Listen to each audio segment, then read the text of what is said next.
Those ruins. That's where we need to go. I see a few ways down. Looks like the Blight spread here too. What are we after exactly? The backup? Well, it's an AI. It's hard to explain. Think of it like a set of instructions that can fix the world. Sounds complicated. Horizon Forbidden West is a sequel that takes what worked in the original and amps it all the way up to 11, with a bigger open world that's bursting with vivid locales to explore and a myriad of things to do. Guerrilla Games has finally brought this wonderful experience to PC with the aid of Sony-owned Nixxes software, the same team that assisted in developing the PC port of Zero Dawn. The transition from PS5 to PC in terms of the gameplay is obviously pretty smooth, but how does it fare on a technical level? How far can you push the game on PC, and what are the performance metrics? With this technical analysis, we take a look at Horizon Forbidden West on PC and see how it compares to the PS5 release. Actually, I've got a better idea.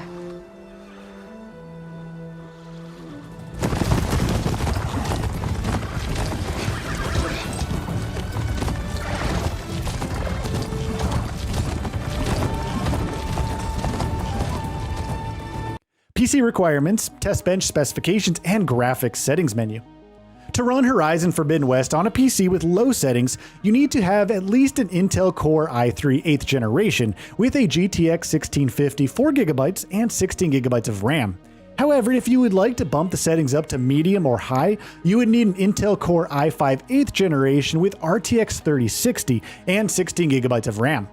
Additionally, you would also need to have 150 gigabytes of available space, and a PCIe 4.0 SSD it's recommended for the best performance since the game takes advantage of Windows DirectStorage API.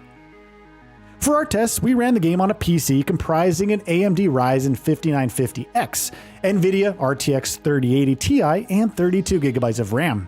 This is well over what the game recommends, so we had the liberty of cranking the settings to maximum without compromising on the resolution.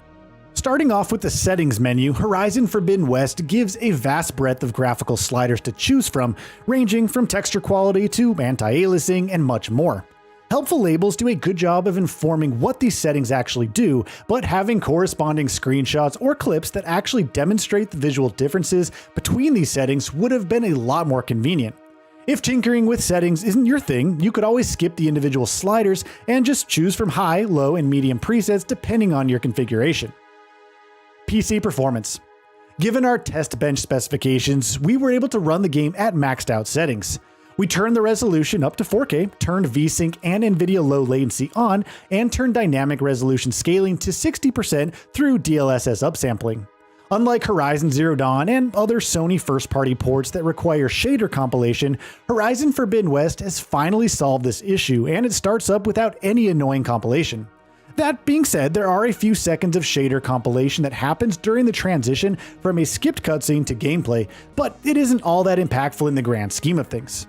Coming over to the performance, our test PC was able to handle Horizon Forbidden West on its maxed out settings without any issues. Frame rates were averaging around anywhere from 60 frames per second to 65, and the experience was pretty smooth across the board. Guerrilla Games has done a fantastic job of transporting the beauty of Horizon Forbidden West post-apocalyptic world to PC, and everything from the lush jungles to clear waterfalls and bright flower fields looks absolutely gorgeous on the PC. The character models also exhibit a ton of detail with complex skin meshes and physically based materials that react appropriately to light. And the same goes for the immaculately detailed machines that we get to fight during our adventures. The movements and fluid animations shine at 60 FPS, and our test rig was able to chug along just fine. Horizon Forbidden West was able to maintain the frame rate even during intense fight sequences without breaking a sweat. Not to say that there weren't any frame drops at all, but they were rare enough to not be much of an issue.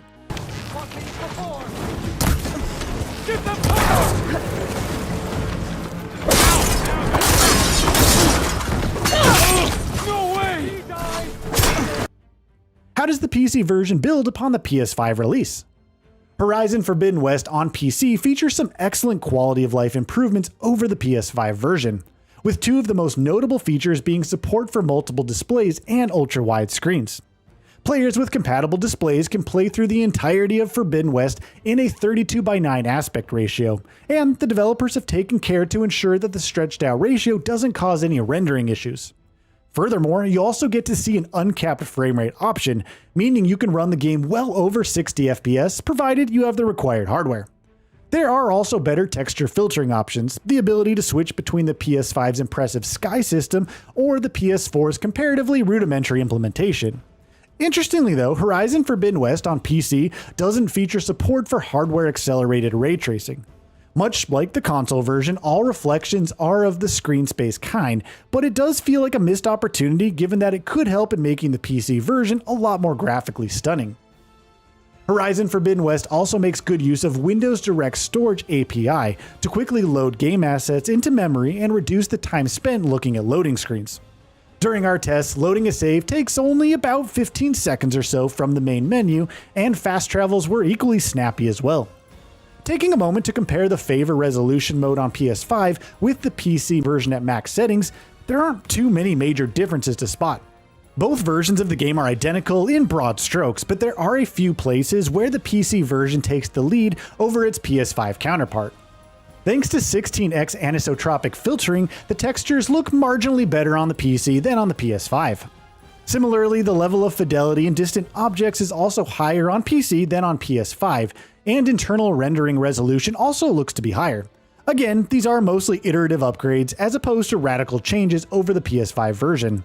All in all, Horizon Forbidden West remains a beautiful game regardless of whether you play it on a PC or a PS5. Conclusion.